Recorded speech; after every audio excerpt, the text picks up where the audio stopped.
Computer.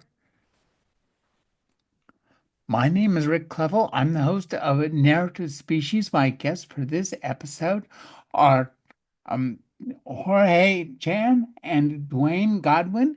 Their new book is Out of Your Mind. It's a book of neuroscience. Thank you for joining me, Dwayne and Jorge. Thanks for having us. Thank you. Pleasure to be here.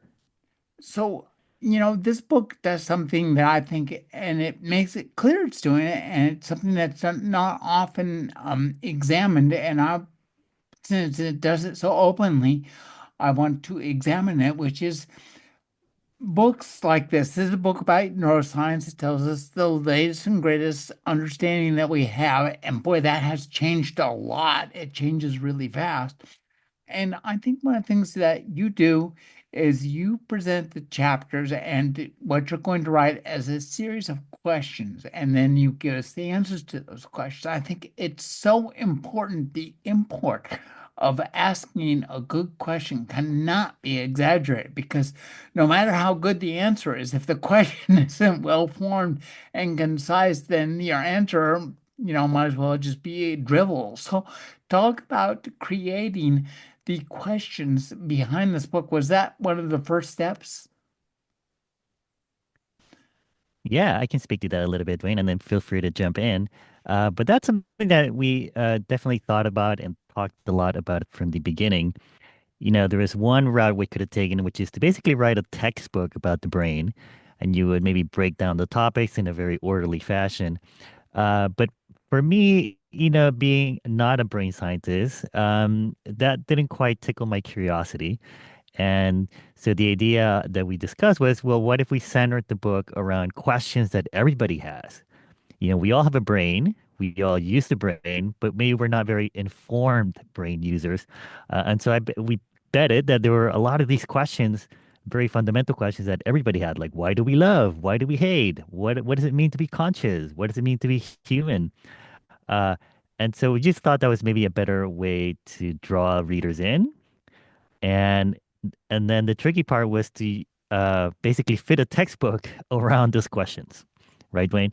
Yeah, I would say that, my experience is from academics and being an educator and actually teaching courses and how the brain works to medical students and graduate students for decades. And what was appealing about this to me is that I knew that if people knew what I knew, they would be really excited about this material. But the challenge was not to do it in a way that would be off putting or where the jargon and different terminologies that we use in brain science would be a barrier to understanding. And part of the reason behind the questions is, that's how I started out as a neuroscientist. And what really compelled me about the brain and studying the brain was I had these. I mean, the first question we ask is, where is you? And that was something that I grappled with even as a kid. I was wondering, where am I? I feel like I'm behind my eyes. I'm looking out, and when I think of me, I think of this creature that's behind my eyes, and really my consciousness and my sense of who I was sort of centered in vision very much and visual imagery. So I feel like the questions were very compelling. They are questions that mankind, humankind, personkind has struggled with over millennia. And part of the compelling aspect of the book to me was we do bring out some of the historical examination and ideas behind what it meant to have a brain and what the brain did and how we learned some of those things. Or hey, one of the things that I loved about this book was the illustrations and the uh, art design. And I'd like you to talk about tempering blocks of text with illustrations and making your illustrations compelling, but not so that they would overwhelm the message of the text, but complement it. Yeah, great question. That's also something we put a lot of thought in. For me, I'm a cartoonist. I'm a super visual person. I like to process things visually, think about them visually. Um, So just for me to sort of see a whole page of text is a little bit hard. For me, there has to be some sort of visual component to make it at least, visually or to motivate me to keep reading. And so for me in this book, the balance that we found was about every two paragraphs or about once a page, you should see some sort of illustration or cartoon. But more than just the visual aesthetic of it is, I think the cartoons do a really important role, which is to not just sort of break the narrative and give you a little bit of a pause to digest all of this really dense information that we're talking about, sometimes about experiments or about things we've learned about the brain, but also just to gonna give you some context into what you just read. Cartoons have this wonderful ability to, um, you know, kind of put us in a good mood as soon as you see a cartoon, and then especially if there's a little bit of a joke in there, it really kind of makes you see things in a different way. It gives you a little bit of a different perspective about what you just read, and so that combination of like receiving this information in the text and then having a cartoon sort of help you process what you just read, I think is sort of the key to this book.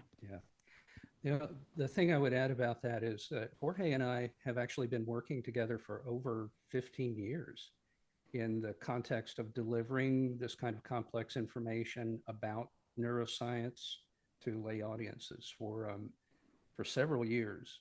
We were regular contributors to Scientific American Mind, which was a magazine about brain science. And we had a one pager in every single issue for the better part of 10 years.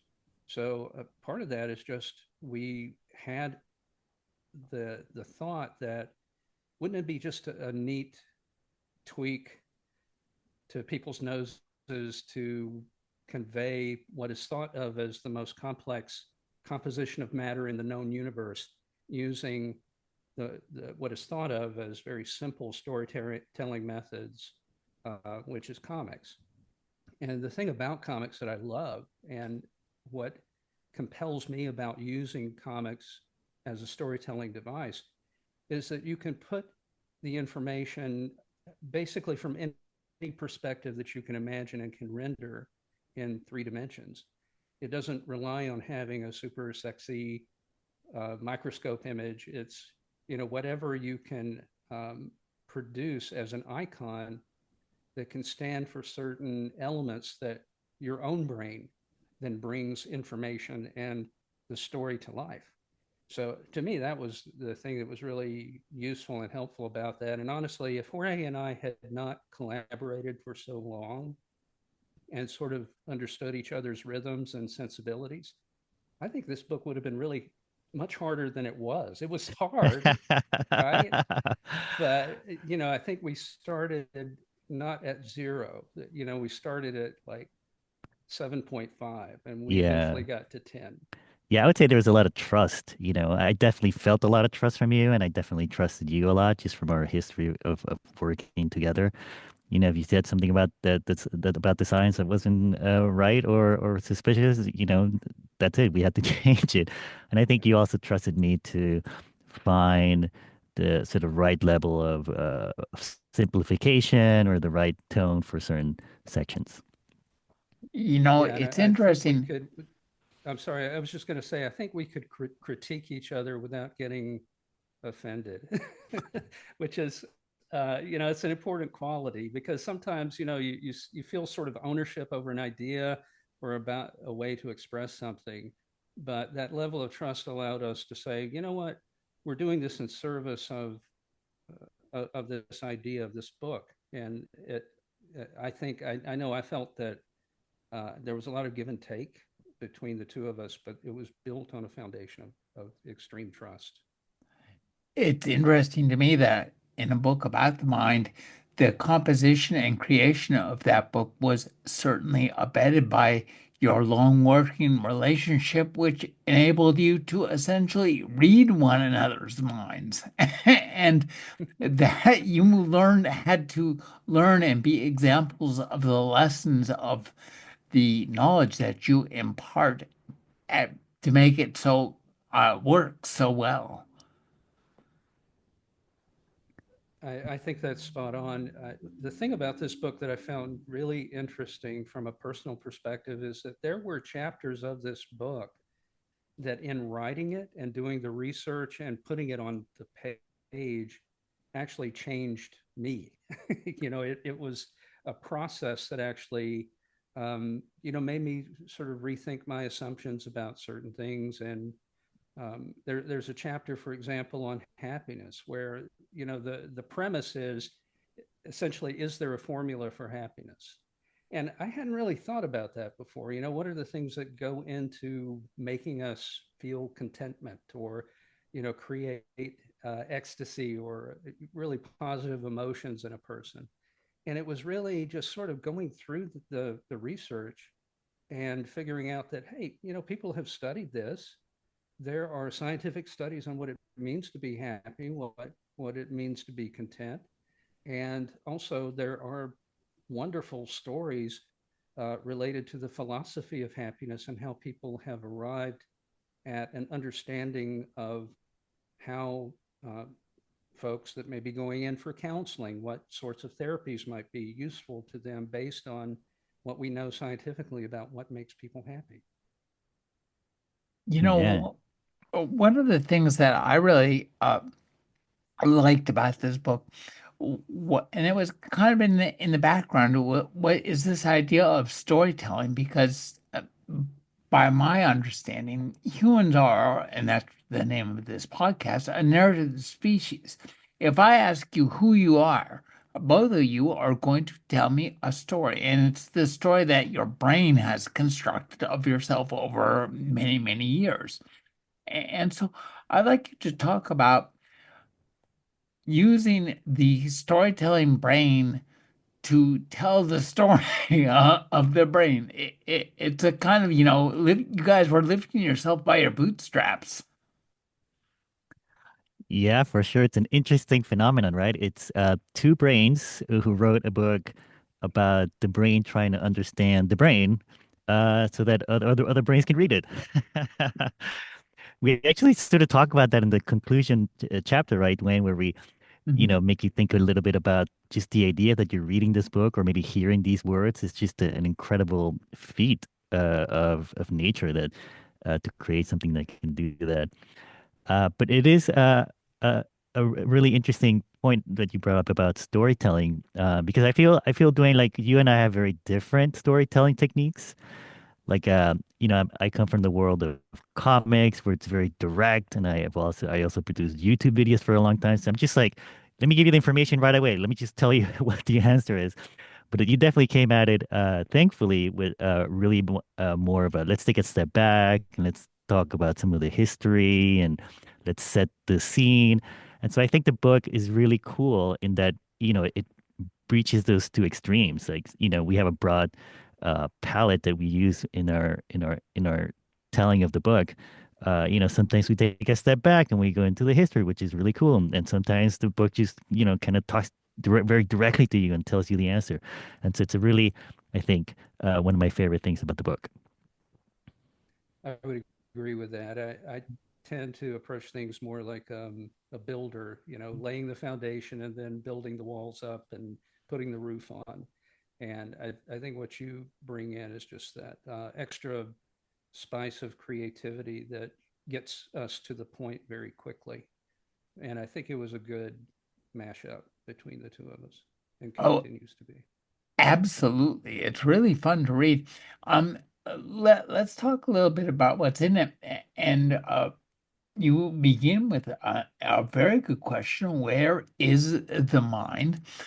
And so we all have long been conditioned to think that, as you said, Dwayne, earlier, it's somewhere there behind our eyes.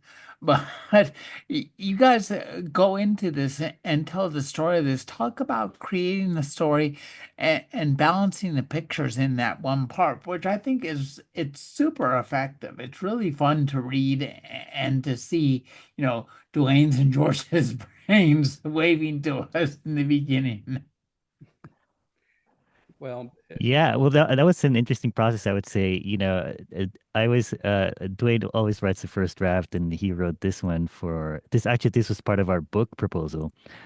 And when I first got it, I was like, really? Do we really want to start with that question? It's so abstract, and shouldn't we start with something more direct, like, uh, but then it turned out to be, I think, maybe the best or the perfect question to set the stage for the book and for it to be the first chapter, uh, because it let us talk a little bit about the history of brain science and kind of point towards some of the later chapters. So I'm glad I was wrong, Dwayne. well, you may have been completely correct for a different audience. I don't know, but for me in writing, it's about who I'm envisioning when I'm telling the story. And honestly, when I was writing this, I was thinking about little Dwayne. How I would try to approach this with an earlier version of myself. And as I mentioned, it was one of my inspirations for getting involved in neuroscience and becoming a scientist was, asking this very basic question. And I felt, this telling some of the history of how we started and how humanity started to determine how different parts of the brain functioned by these happy discoveries from unfortunate tragedies, where you would have patients that would present with strokes or injuries, and those injuries would tell you something about where the particular functions of the brain were. That seemed like an important way to start. Going all the way back to Aristotle, who thought that the brain was just a glorified radiator and that where the action actually was in the heart, and I think you helped me sort of develop that idea as well about, well, things come from the heart and, it's natural to think about that. And our pulse quickens when we're excited. So those ancient ideas about what the heart did versus what the brain did were actually very compelling. And it's really only relatively recently, last few hundred years, we've had brains for millions of years, right? But, it's only in the last few thousands of years, hundreds of years, that we've started to observe patients who come to physicians with certain maladies like a stroke and how that stroke affects their ability to communicate. And that allows us to make inferences as scientists about what that means to where the functions of the brain are located. So I think that history was actually very important. And one of the things I think is a favorite of our editor was one of the last images where you start talking about gut flora as being an important contributor to our mind and what our mind is about. And we're learning more and more about the relationship between how certain bacteria can affect our mood, how it might allow us to metabolize certain drugs that make it to the brain in different ways. And that last image where you're sort of flushing and saying goodbye me, I thought that was pretty funny. And I think the Yeah, editor yeah. enjoyed that too. Yeah, every time you flush the toilet, you're saying goodbye to a little bit of part A of you. little bit of you. One of the things I think is really effective are the comic interludes that you put in, Jorge. Could you talk about, creating those as kind of, both as bridging structures and also as just a wonderful kind of like super short stories? I think that's one of the most effective aspects of this book is by breaking it up. It's almost in a sense like a collection of short stories or connected short stories. At the end, you understand your brain, yourself. And that's a pretty great payout.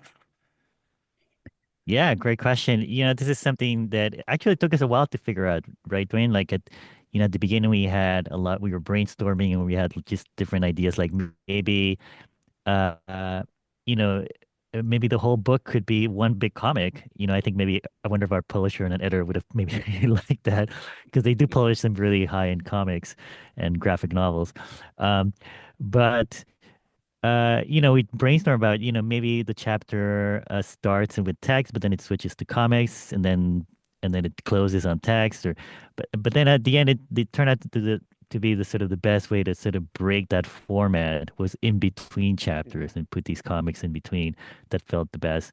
And it was also a little bit of a savings because we had, all these dozens and dozens of comics that we wrote for Scientific American. Um, and so we could just republish those in the book or reinsert them, update them, of course, and Yeah. make sure they still worked. But I was like, okay, yeah, that's five more pages. We don't need to write. Yeah. And there were some new ones, like, for example, the Phineas Gage comic. And there are several new things that we wrote. The one about do dogs love us? That's Yeah, completely yeah, new. So, yeah. There were I a ton mean, of there's a ton of new comics in the book. yeah. So, thinking about the structure of the book, now that you bring it up, the thing that I was most inspired by, and I kept thinking about a little bit, was Watchmen, because Watchmen is sort of structured that way, where there's Hmm. Mm. comics, and then there's complex narratives of more storyfied elements. So not obviously it's not a story like Watchmen, but it is it's that mashup of prose and comics that I think conveys the optimum amount of information that doesn't feel like you're consuming a textbook. And I think that's where we wanted to be at the end of this, was we wanted to complete enough story that if you went here and no further, you would come away having a very sophisticated understanding of your mind. But we didn't want to do it in such a way that you just it was a slog. We wanted it to be fun to read. That was, I think, the most important piece of this, is just making it fun. And right here, let me say, Dwayne, the prose is amazing. I just loved it because it felt like you were kind of, just there or sitting at a table in a restaurant or something and telling us this stuff and not, there's no lecture, there's no feeling of a textbook, but there's a ton of really interesting information. Talk about creating the prose because I think it happens on two levels. One, just, the kind of simpler sentences than you might find in one of your science Yeah, papers, but also too in terms of, the stories you tell in the book itself. yeah. Well, first off, I want to give credit where credit's due. So, Jorge and I are co-authors Oh, in okay. every sense of the word. So, I would say that yes, I wrote the first draft of every chapter, but he would go in and do heavy edits and help me to really guide the language and some of the organization to more of a storytelling format. And I would say that, on the comics piece, I'm not sitting there drawing, certainly, but sometimes I'll draft out what I think the idea should be in a particular comic. And that was, I think, the case with Scientific American, especially. And for things like this Phineas Gage piece, we would sort of pace it out together, and then Jorge would create the finished work. So, Jorge, you may want to speak into that, but that was my impression of our process, was that I'd Wow. write this chapter that was like three times longer than what it ended up being, and then Jorge would come in and say, "Oh, that's a lot," and we and we dial it down a little bit and simplify it, and and I think that's how we effectively work together. Well, that Yeah, yeah, speaks to the idea too that this doesn't feel like two voices going back and forth. It's very much one mind, one read. I didn't never thought about two people talking to me. I just enjoyed, the continuity, the story, and the illustrations. It was wonderful. So there you go. Jorge, tell us about reading Dwayne's work. yeah. No, I am deeply appreciative. For me when I was working on the book, it was very much in the front of my mind. That this is almost Dwayne's story. Been the one studying the brain for 30 years. He is the one who's thought a lot about these things. And he's the one who's doing all of the background reading. So I see my job as just kind of taking his voice and then translating that to for a general audience. Um, and bringing some of my experiences telling stories and bringing some of my experiences communicating science into that. So I always I'm in our process, Dwayne, and Rick, we would first discuss the outline because I think after a few chapters, you're like, let's do an outline first Right. before you completely rewrite all of my text. Um, but yeah, it's about the outline. We do kind of figure out what is the story. When you're answering a question like what is love, or will an AI replace me in my job? What is the story you want to tell, and how does this story, what's the through line? How does this story sometimes diverge, but then comes back? These are all things we really kind of discussed at the beginning. And then Dwayne would go out and write something, and then we would sort of filter through me for uh in the style of that you just kind of mentioned, where it's you feel like it's someone at a bar or at a restaurant talking to you, and it's one person, not two people. One of the things I noticed too in this book is that Stoicism makes an early appearance and it appears often. And I think it's an important part of this book because philosophy was, in a sense, our first attempts to understand our own mind. So perhaps talk about, bringing your experiences with the Stoic philosophy and where it comes into the book and how it has retained some importance over thousands of years. It's very popular again these days. Well, I can give it a try, Jorge, about some of that. A lot of it had to do with how do you tell the story of happiness and emotions. And of course, when you talk about emotions, you talk mainly about how we perform emotional regulation. And so a lot of those early ideas of the early Stoics are really very helpful. You're probably familiar with Marcus Aurelius and Meditations. A lot of his ideas have sort of transcended time and have come down and landed in a lot of what we now consider to be very effective therapies. There was, and for me personally, when I was coming up and sort of learning to regulate my own emotions, I would read about different types of therapies because I started as a psychologist and then sort of transitioned over into neuroscience. And so a lot of what I was reading in college had to do with Stoic philosophy and emotive behavioral therapy, cognitive behavioral therapies, things like that, that each of which sort of map back to Stoic philosophy. And the basics of Stoic philosophy, for folks in the audience that might not know, has to do with not letting events drive you, not being a victim of things that are happening to you, no matter what it is in life, whether it's an unfortunate event in your life. Maybe you had an accident. Maybe someone said mean words to you or posted something mean about you on the internet. It's not just, okay, stimulus response. It's the stimulus, the thing that happened, your ideas about and self talk and what you tell yourself about that event, and then how you allow yourself to feel about that. And it's not, some people think Stoicism is about ignoring emotions. It's sort of like the sort of Vulcan philosophy, right? People say, well, Vulcans don't have emotions. Well, Vulcans have emotions. People have emotions. It's just that we're differently capable of regulating those emotions.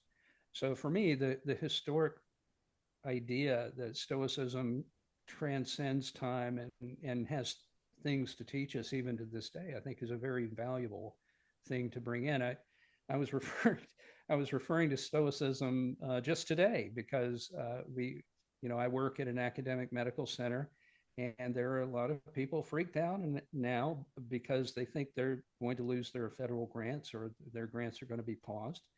And I wrote a letter to our students just saying, I'm reminded of this Persian, 13th century Persian saying, "This too will pass," and just sort of walk them through this from a sort of Stoic philosophy perspective about, yes, some of these things may seem upsetting, but we have had hard times as scientists before. We will have hard times in the future, and if we simply have faith in ourselves and our capacity and know that we've faced these hard times and we have the tools with which to do it. We will be okay. You as students will be okay. So for me, it is something that's been very central to my own identity. And so it was important for me that that be represented in our understanding and how we convey ideas about happiness, how we think about individuals like Viktor Frankl, people who have, had extreme hardship in their life and how they have approached things that, could destroy you, but they rose above it. They found ways to process what they were going through that allowed them to not only get through it and survive, but also to thrive and also to reach out and touch other people with those ideas. So Now, Jorge, what? you may have landed differently for you. I'd like to hear what you thought about that chapter. Oh, And well, first of all, I should just say how much fun it is to work with you, Dwayne, because you're a dean, you're very high up in the university, and yet when I talk to you, you still make references to Watchmen in comic books and Star Trek. So that's it's fun. But I would say that was one of my favorite things about this book is, and you mentioned it in the introduction, just this idea that our search for understanding our brain spans all of these different disciplines, from philosophy to psychology to history to molecular, chemistry. That whole range is really amazing, and you sort of need that whole range to really understand the big picture of how our mind works. So for me, it was a pleasure and a joy just to learn about these things, to get to read about them, that you these topics that you bring up, because I wasn't that super familiar with Stoicism, but now I am, and I think it's made me a little happier. One of the basic questions you asked is tied to another one. You ask, what is consciousness? And you also ask, will an AI take my job? And this brings us to the idea of AI. Um, and to be honest, this is something I have a tough time buying. I've been in the IT business for a bazillion years, and also I've read a boatload of science fiction that involves AI, and some of it has some very respectable thoughts. And when I see what we call, quote, AI now, I just think, well, it's just a glorified search engine. It has no consciousness. But you bring up a really interesting point and that an AI may actually have a consciousness, but we would not be able to recognize it as such because I think this comes to the import of embodiment. We all have, two arms, two legs, a head, shoulders, a heart, and all that stuff. And AI has none of that. So the expectation that we could reproduce using transistors and metal and circuits what we have, what have created within us with, 200 pounds of mostly water is, unlikely to say the least. So talk about, just understanding what consciousness is and then how we would create artificial consciousness and if that artificial consciousness would be recognizable and if it would, be inclined to cause us harm or even be just inclined to pay attention to us in any way whatsoever. how long is this podcast? Oh, we got about 20 more minutes. Oh, I'll take a but stab at it. Okay. So first, consciousness. I think consciousness is sort of considered the third rail of neuroscience and psychology. People have difficulty talking about it, and people have everybody that has a brain has sort of an idea of what consciousness means to them. So I guess it's probably useful to think about it first in terms of like what's the basic definition of consciousness. Uh, we know what it's like to be conscious, that is, awake, and we know what it's like to be alert or to not be alert when we're awake. We know what it's like to be asleep and not conscious. We know what it's like to be dreaming, but be conscious of what the dream is about and actually follow a narrative inside that dream. So, in a sense, there is an element of consciousness even when we're at our deepest levels of sleep when we're dreaming. So, a basic definition of consciousness for me, and what I think most people that are the sort of higher level theorists sort of considering what consciousness means, it is essentially the feeling of being you, the feeling that you have that you are yourself, and that you, Rick, are not me. You're not Jorge. You are Rick because you have grown up as Rick. Your brain has developed as Rick, and you have created the feeling within yourself that you are who you are, a specific ego, and that you interact with people as that ego, and you know what it feels like to be that. The difficulty of consciousness that separates it from almost every brain function that we know about is that for something like vision, for example, we can agree based on an external reference on what the color blue looks like, or we can agree what looks metallic to us. So we have something that you and I can look at as from our external reference and say, hey, I can agree that blue, maybe it's a blueberry. I can agree that that blue is a blueberry blue versus the blue that's up in the sky. We don't really have that same reference point for what it feels to be ourselves. So I can't hold a piece of me out there and say, Rick, do you agree that's me and not you? You can't really do that. And so I think that's why it's so hard a concept for us to talk about and so easy to come up with different ideas about how it works.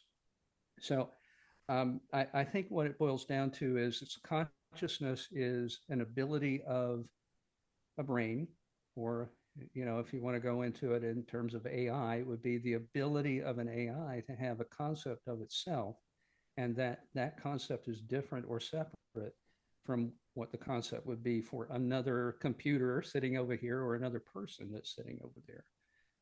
So, with respect to AIs and consciousness and artificial intelligence, it may be beyond what we need to get into and have time to get into for this, but there are different types of artificial intelligence, ranging from very simple systems that just model what a neuron does and how neurons in the brain cells are neurons and how those things interact with one another, ranging all the way up to large language models, which are basically prediction machines.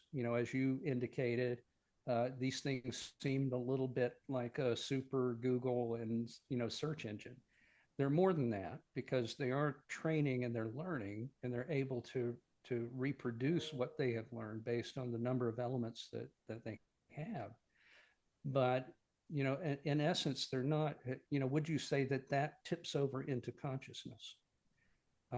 It sounds like you would not. There are others that might say that, well, with a sufficient number of these elements, these neurons or computational parameters hooked together, maybe if you exceeded some value, then consciousness would just emerge from that. I think, Jorge and I have, even though we wrote this book together, we may have, I sort of sense when we were working on that chapter, we may have differences in our opinion about that. But my opinion is this, it's that brains are grown. And so, yes, you can train something based on training sets, and you can train artificial neural networks on different things so that when it sees a certain pattern again, it can respond to that, and it can maybe even extrapolate from that and come up with new and different and what appears to be creative things. But what it feels to be me is something that is unique and part of the development of my brain, how it actually wired together in the beginning, how it perceives the world as an evolved organ, and what it feels like when my stomach growls and I know that I'm hungry. And, those sorts of conscious perceptive things that happen in a body That's important. And the emotions that I feel, because, my sadness is probably different than your sadness, but that's part of my consciousness and what it feels to be me. So, bottom line, I would put a button on this for my part of this and just say, I feel like consciousness is the feeling of being you in all of the glory that represents. And yes, will machines get there? I think we will have. My feeling is we will have artificial general intelligence. We will have the Mr. Datas walking around someday.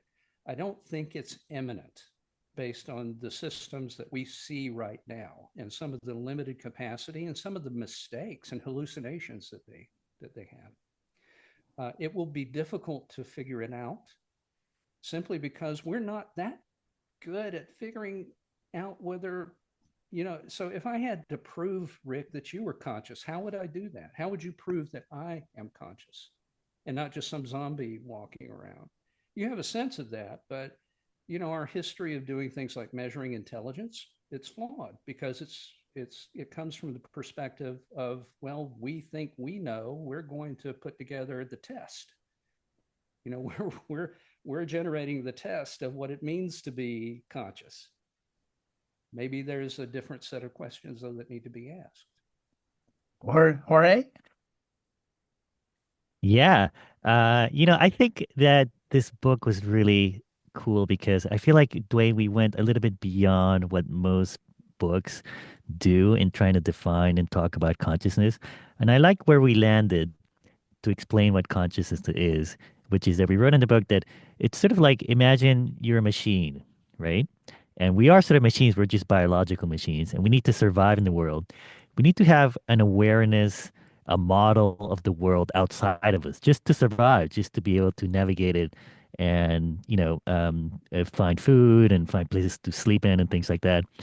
But consciousness is sort of the same thing. It's sort of our awareness of the world, but it's our awareness of our inner self, of like our own bodies, our own state of mind. So it's sort of like a sense, it's like a feeling, it's like you said, it's the feeling of you being you, but it's, to put it a little bit more concretely in the book, it's sort of like the same as we have an awareness of the outside world. Consciousness is our awareness of our inside world. And I think what's interesting too that you just brought up is this idea that consciousness is not like a on or off thing. It's not like you have consciousness or not. We sort of talk about this in the book, how you can have sort of like gradations of consciousness.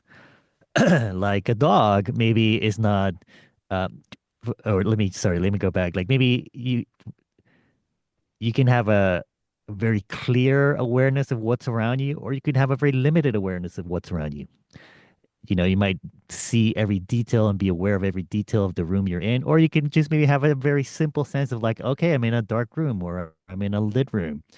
In that same way, awareness, consciousness can be sort of have that variation. You can be very aware of everything that's happening in your brain and all the thoughts and feelings and things, or you can have a very limited awareness of your own self. And so it can be sort of have this variation. Like a dog maybe has a little bit of consciousness. Maybe it's sort of aware of its own feelings and it knows if it's sad or happy, maybe, or if it feels good or doesn't feel good, but it doesn't uh, have the same level of consciousness maybe that a human does. And so you can have this variability. And so in that sense, I think I sort of maybe disagreed a little bit with you on this idea of AI and whether it can have consciousness. Maybe conscious AIs can have a little bit of consciousness too, the same way that a dog has. We might not ever get to the point, or we might not never we might not ever allow this to happen, but it might have a consciousness at the level that humans do. But most likely it'll just be, glimmers of consciousness, probably sort of like a dog or a hamster have. Well, they'll never be as cute as my pugs. One of the things I think that this book does is it covers a really great range and it shows that how the questions you ask and the way you treat this, it's really exciting to read from one piece to the next because you kind of confine each area of questions and talk about like making little containers for these examinations of the brain, like what makes us happy. I mean, that's a question that a lot of people want the answer to. Yeah, yeah. I think that was something that was really compelling to me was can you put these things in a box? And I think, obviously too, it's a little bit of an artifice because you need to sort of organize things and talk about them in the way that makes sense and really serves the question that you're trying to answer in that we were trying to answer in a particular chapter. But obviously these things interact, right? So what makes us happy has a lot to do with love and hate and all of those other emotions. Consciousness is like all of this stuff sort of balled up together. So the ideas of love and hate and our ability to resist addiction and what sorts of things might drive us toward certain behaviors, all of that factors into some of the bigger ideas about consciousness. um, there's also chapters in there about how where the brain came from, and I think understanding a little bit about where the brain came from an evolutionary perspective is actually very important about understanding where we are today and what it is that the brain was originally intended to do, what kind of problems a brain solved early in evolution that might then point to, well, here's how that particular problem has been solved and how society has made it so that our brains now are sort of sitting around twiddling our thumbs looking for other things to do, some of which can be very good for us, but other things that might not be so good for us. Well, you give us the Yeah. story, and that's what, and I think that Jorge does a great job of, keeping that story really, I guess, light at heart, but really on point, and that's important to keep us reading, and it's really fun and very interesting story. Talk about, the development of the story over the span of the book, where you begin and where you end. Yeah, all very interesting sort of discussions that we had starting this book. First of all, I think it was really important to us that each chapter give you an answer to the question it's posing. So, like Dwayne And they're said, these things are, satisfying answers too, let me say. yeah, yeah, exactly. Well, thank you. Yeah, satisfying answers. And that's hard because, as Dwayne said, it's complicated, to understand certain things. You need to understand things from another chapter or another topic, or, for example, uh, y- you sort of have to uh, understand a little bit about neurons and neurotransmitters and some of the chemistry that goes on in the brain uh, very early on. But uh, uh, we also wanted the book to be able to be read in any order. So we imagine also some people might we imagine some people might sit down and read this from start to finish, and some people might pick Yes. it up and be like, oh, I want to know how love works, or I want to know how addiction works, and they might skip around. So it was definitely a challenge, I think, to be able to make each chapter self-contained and be able to be read out of order.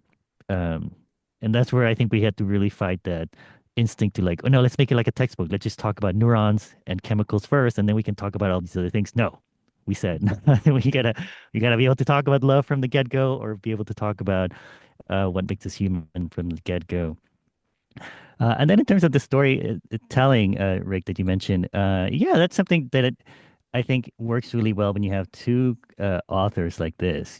One person maybe brings the story, and the other person serves as can stand in as the reader in a way, and be able to tell, okay, now we're deviating off topic. Let's bring it back in. And so it was definitely this interplay between the two of us, where Dwayne had a very strong story that he wanted to tell, and I read it and I can interpret that as a reader and be like, oh no, we're getting off topic here. Let's go back and and things like that. No, I think we easily cut as much out of the book as ended up in the book. Yeah, I much to mean, your I would, frustration, my Dwayne. first versions were something like 7,000 words, and we'd cut it down to like 3,000 or 3,500 for each chapter. So we definitely killed our darlings a lot Yeah, in service of the story. yeah. Well, too, one of the things I think that makes this really interesting as a book about neuroscience is you cover topics and say, we're going to cover this topic as neuroscience. For example, what makes us happy? Do we have free will? Or what happens when we die? I mean, this is not necessarily a topic you're going to expect in a book about neuroscience. Well, we're dead. That's a Yeah, called a that's a flatline, heavy dude. subject, right? But it was something that had to be in there, right? If you're really going to have a book about the biggest questions of the human brain, what's a bigger question about the human brain than what happens when it stops and what happens to us afterward? Now we don't, because we're scientists, we don't really state anything about what happens that moment after everything just completely shuts down. But what we can say is we can tell the story of what happens up to that point. And one of the really enjoyable parts of it was looking at what near death experience means to some people. Some, several people have reported, well, I've come close to dying, or perhaps I was being, getting surgery, and they said that I coded and I had this experience. And it's interesting to explore that and find out, is there a scientific basis for these really intense experiences that not just Americans have, but it's something that people have around the world. So it has to be something common about either the structure of the brain or how the brain works that wants to create meaning out of something that dramatic.